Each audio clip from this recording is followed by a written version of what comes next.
Lee Hyung-ho. Lee Hyung-ho, who lived in a Hyundai apartment in Apajue Jongdong, Gangnam-ju, Seoul, was last seen at 5:30 p.m. on January 29, 1991, in the apartment playground. He was in the elementary school 3rd grade. At that time, according to a friend of his family, he witnessed a man talking to Lee. The friend went inside the apartment for 10 minutes, but when he came back outside, the boy and the man were nowhere to be found. That night, a man placed a threatening call to Lee's parents for a ransom of 70 million won for Lee's life. After that day, he called over a period of 43 days, over 60 times. The kidnapper first called and pretended to be a policeman and asked for another detective on scene in order to find out if they had called the police. But when the father responded that it was only his family at home, the suspect hung up. According to a voice analysis of the phone call, the man was estimated to be in his 30s. Later, the suspect called and asked for money to be dropped off at specific places throughout Seoul, but each time he never showed up to the location and was most likely watching to see who arrived. One time, after a money drop was supposed to happen, he called the household again and said, quote, "I told you not to bring anybody. No police." End quote. Each time, he called from a public phone to avoid being traced. Finally, he requested a bank transfer, but when the money was transferred to the bank, he quickly transferred it to another bank and then tried to withdraw the money from that bank. However, he was hesitant and ran away without the money.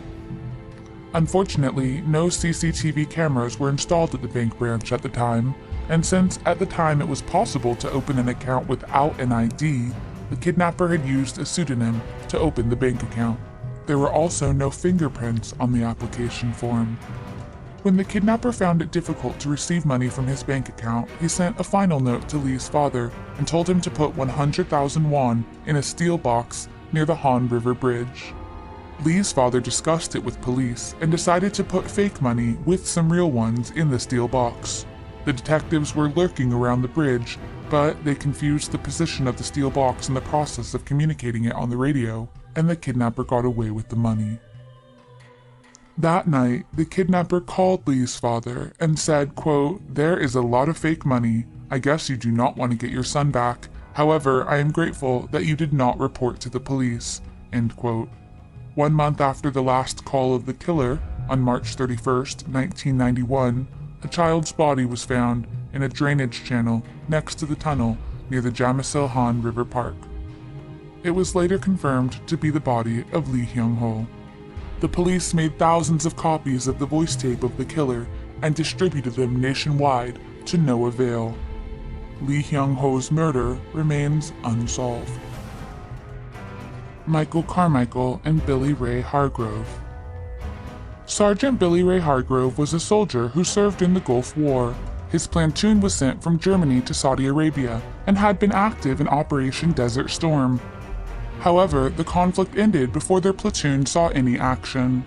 Despite this, Billy recommended his platoon for a merit award, a medal that he felt like they deserved.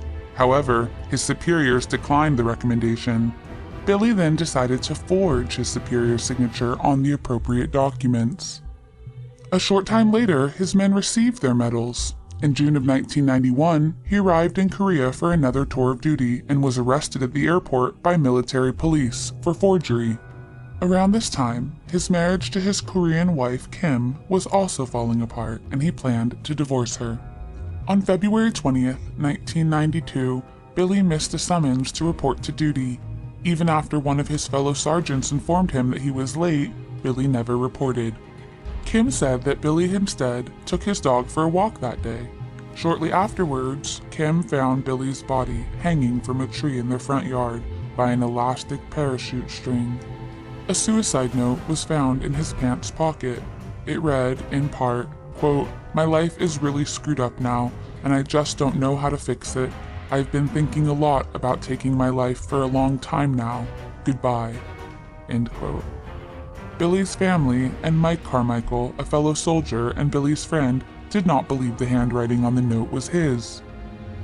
The Army acknowledged that the note might not have been in Billy's handwriting, but they still ruled his death a suicide, stating that he was depressed because of the upcoming court-martial and the upcoming divorce. From the autopsy report, his family learned that Billy had cuts and abrasions on his face, hands, and knuckles. His mother believes that someone fought with him leading up to his death. Billy's friend, Mike Carmichael, accompanied his body back home for burial in Arkansas on March 4, 1992. On the same trip, Mike visited his uncle, Oscar Carmichael, in Nuevo, California. According to Oscar Carmichael, his nephew told him he did not believe Billy had committed suicide and that he would do his own investigation into Billy's death. 2 weeks later, on April 4, 1992, Michael Carmichael was found dead in Korea. Before his death, when Mike returned to South Korea, he and his wife, Sun-hee, visited Billy's widow Kim to collect his belongings. Mike learned that Billy had written a letter to his father, but it had never been sent to him. His father believes that the letter would have helped them determine what really happened to Billy. Mike continued to collect Billy's papers and stored them with his own papers in a metal box. Mike told his uncle Oscar that if anything were to happen to him, Oscar should immediately open the box. But Mike never said what was in it. On April 3, 1992, Mike, his wife, and his friends celebrated his 38th birthday. At 10 p.m., he received an unexpected phone call ordering him back to the base. By the next morning, he was found dead. He had been strangled by a parachute cord strung from the door handle of a metal locker inside his NCO quarters at an army barrack. Like Billy, he too had abrasions on his face and a gash on his forehead. And, like Billy, he was strangled by a parachute cord. Within a few days, the army ruled his death a suicide, claiming that he was depressed over financial matters and over Billy's death. Mike's family does not believe this. Mike and Billy's family have joined forces in searching for the truth behind the two deaths. His uncle, Oscar, believes that Mike was too happy to commit suicide, as he and his wife had just gotten married. He believes that the similarities are not coincidental, and that the two friends' deaths are connected. Like Billy, Mike died after he was summoned back to work on an off-duty day. Both men were found hanging just inches from the ground. Both had been tied with a parachute cord, which is highly elastic. Mike's death seemed especially bizarre, as he was sitting on the floor against the locker. It seemed to be a very odd and difficult way to commit suicide. The metal box that contained Mike and Billy's personal papers was sitting on a desk across the room from Mike's body. The box of letters later disappeared. No one knows what happened to it, and military personnel deny its existence. Both families now believe that both men were murdered and that their deaths were covered up by the army. The disappearance of the newlywed couple. Chun and Chae Sang-hee were a newlywed couple who got married in November of 2015 and lived on the 15th floor of an apartment building for 6 months in Busan, South Korea. Chae was a theater actress, and Chun had a restaurant business with a friend. In early June, Chae's father tried to contact the couple to send them some nutritional supplements, but he couldn't reach them. He then went to Chun's restaurant and asked his friend. The friend told him that Chun hadn't come to work since May 28th. Chae's father, now worried, notified the police. Police found no evidence of a home invasion or signs of a struggle inside their apartment. The couple's mobile phones, wallets, ID cards, passports, and laptops were also missing. There were groceries on the dining table, untouched. Dirty laundry, leftovers, trash were also still there. Their dog, who recently had had surgery, was still inside the apartment, unfed and with its feces all over the place. Chae was well known for taking good care of her dog. Chae was last captured on the 28th of May on CCTV footage in the apartment's elevator, carrying groceries at around 11 p.m. 4 hours later, at 3 o'clock, Chun was caught on CCTV as well. Both of them went to their room on the 15th floor. After this, no one knows what happened to them or how they left the apartment. In the apartment building where the couple lived, there were 22 CCTV cameras. However, no footage of them leaving their home was caught by any of the cameras. They simply disappeared into thin air. Chae's co-worker later came forward and told police that on the night of the 28th of May, Chae had sent her a text that she wasn't feeling well and would not be coming to work. Che's coworker felt that whomever sent these texts was not her by the way the sentences were structured. When the coworker tried calling her, her phone was switched off. On the 31st, Che's husband called the coworker and told her that Che wouldn't be coming to work for a while since she had been admitted to the hospital due to an overdose on her prescription medications. He also told the coworker that she wouldn't be able to answer any calls or texts. Later in the investigation, though, no local hospitals had any record of Che ever being admitted during that time. It was also found that Chun had done the same thing. He too had texted his restaurant partner, saying that he had something he needed to do and that he wouldn't be coming in for a month or two. On June 2nd, police traced the husband's phone to Gyeongsang County, Busan, before losing the signal. The wife's phone was last traced to Cheongho-dong, Seoul, 400 kilometers, 248.5 miles, from the husband's phone located later in the day before losing the signal completely. The couple was rather quiet. They did not have any debt and had average insurance policies. Their credit cards, cell phones, internet records are still quiet to this date. Savings of about $27,000 is still in their account, untouched.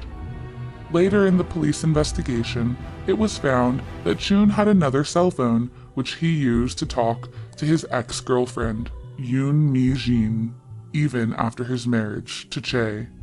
After Chun and Yoon broke up, Yoon married another man and began tormenting Chun and his new girlfriend as they planned to wed. After Chun and Che got married, he maintained contact with Yoon.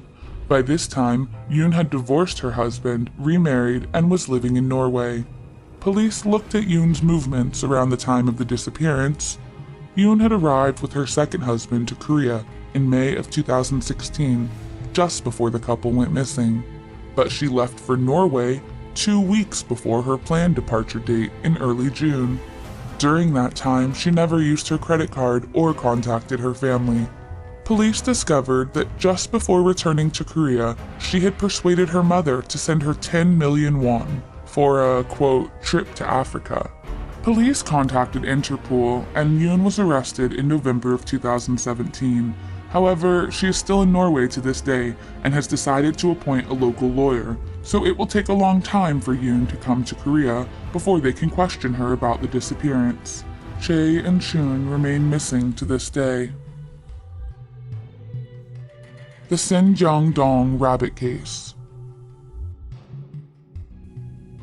On June 6, 2005, a man collecting cardboard from a trash heap discovered a large and heavy object stuffed inside 2 conjoined burlap bags and tied with a rope with a unique knot in Sanjeong-dong, Seoul.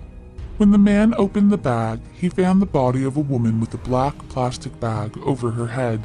The victim was identified as 20-year-old Kwang Yang. Autopsy concluded that she had died of strangulation.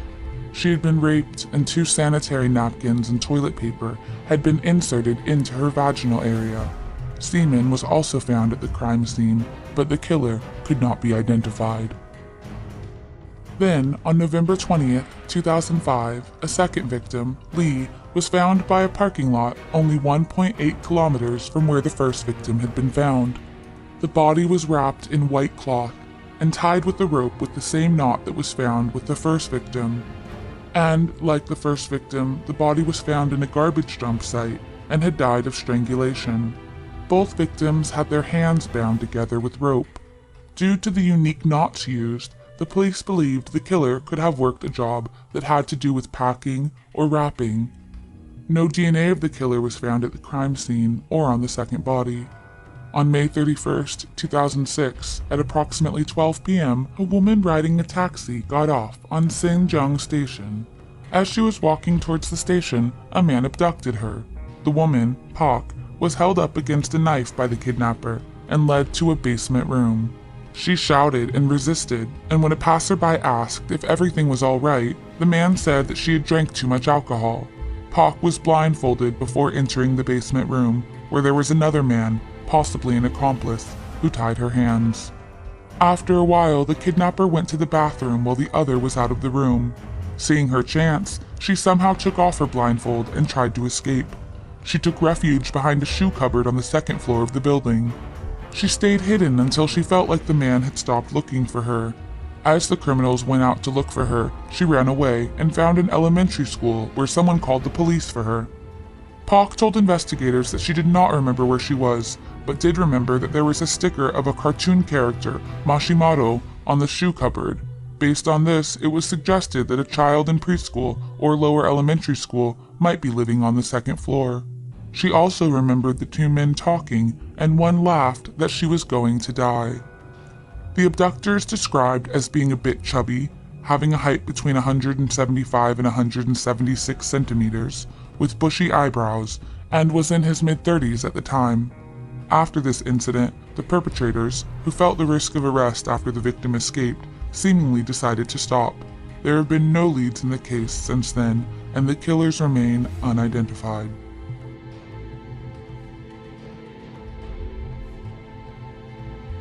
Lee Won-im was a 71-year-old mother who lived with her daughter in Hwaesong-si, Gyeonggi-do, South Korea. On September 10, 1986, Lee went to sell vegetables that she grew herself into the city of Suwon. She was never seen alive again. Later that day, when she didn't arrive home, her daughter reported her missing. 5 days later, on September 15th, at around 6:20 a.m., Lee's body was found among the rice fields, only 30 minutes away from her home. She was bound with her own clothing, sexually assaulted, and strangled to death. Little did the police know that this would be the very first of many killings by an unknown serial killer who terrorized South Korea for 5 years, from 1986 to 1991. The next murder was committed on October 20th, 1986, around 2 p.m., when the body of Park Hyung-suk, 25 years old, who was visiting a village near the marriage counseling center, was found in a farm in Hwaesong-si, Gyeonggi-do. The farm was only 4 kilometers from the scene of the first crime, and, just like the first victim, Park was raped and strangled using her own clothes. It wasn't until the third murder that police began to suspect that a serial killer was on the loose. On December 12, 1986, Kwon Jong-bon was raped and killed in the exact same manner as the earlier victims while returning to work. 2 days later, the body of a fourth victim, Ki Lee-suk, 23 years old, was found in a rice paddy field in Jeongam-myeon, Haesong-si. Although the 4 women had been killed within a span of 2 months, police had no leads to go off. The next year, the body of Hun Jin-young, 19 years old, and Park Young-ju, 29 years old, was found on January 10, 1987 and May 2, 1987, respectively. Both young women had been raped and strangled.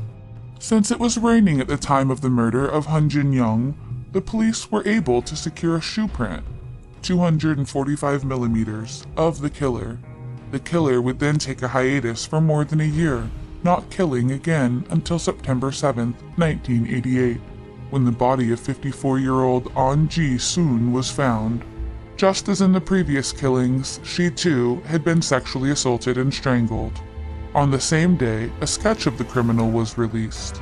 The sketch was based off of a bus driver who was at the bus stop the day that An Ji-soon, 54, was traveling. It is believed that she rode the bus with her supposed murderer the night she was killed. Then, only 9 days later, 14-year-old Park Sang-hee's body was found in her own room of her home in Gyeongdong. She too had been sexually assaulted and murdered. But this time, police arrested a man named Yoon Moo, a worker who worked at a nearby repair center, as a possible suspect. However, it was quickly found that Yoon Moo was an imposter, imitating the crimes of previous cases. The modus operandi was completely different from the previous crimes. After the arrest of Yoon Moo, the killer stopped for about 2 years and 2 months. On November 15, 1990, the killer claimed his 8th victim, 14-year-old Kim Mi-jung, was returning home from school when her body was found. She too had been bound, raped, and strangled to death. The killer had also used a razor from Kim's pencil box to inflict 38 lacerations on her chest. The last murder took place around 9 p.m. on the 3rd of April 1991. A 69-year-old woman named Kwan Soon Sang, who was visiting her daughter's home, was discovered dead, raped and strangled with pantyhose on a mountain in Hwaesong. This would be the last known killing by an unidentified serial killer and rapist, who was later called the Hwaesong serial killer. Overall, 9 bodies of women were found in a period of 4 years, age of the victims ranging from 14 to 71. All of them were gagged, raped, and all except one was murdered, usually involving parts of their own clothing. A huge investigation took place involving over 2 million police officers led to checking over 20,000 suspects. 40,000 individuals have since had their fingerprints taken. There have been 570 DNA samples and 180 hair samples were analyzed. But all of these produced very few clues. The forensic analysis typed the assailant's blood as being type B, but there was no technology in the late 1980s in Korea to make a proper DNA analysis. After samples of blood were sent from the 9th murder for analysis in Japan, they didn't match any of the suspects that the police had rounded up. The hunt for the killer became a national issue, but failed to achieve a significant breakthrough. The only description the police had to work with came from the killer's would-be 4th victim, who was raped but survived. She described the killer as a slim man in his early 20s, weighing about 75 kilograms and 5'4" to 5'6". Until it was lifted in July of 2015 by the National Assembly, the statute of limitations for murder in Korea was only 15 years. The statute for the killings had expired on April 2, 2006. However, police records were still kept due to the significance of the case. With the statute's lifting, cold cases have been revisited, and hopefully someday the Hwaesong serial killer will be caught.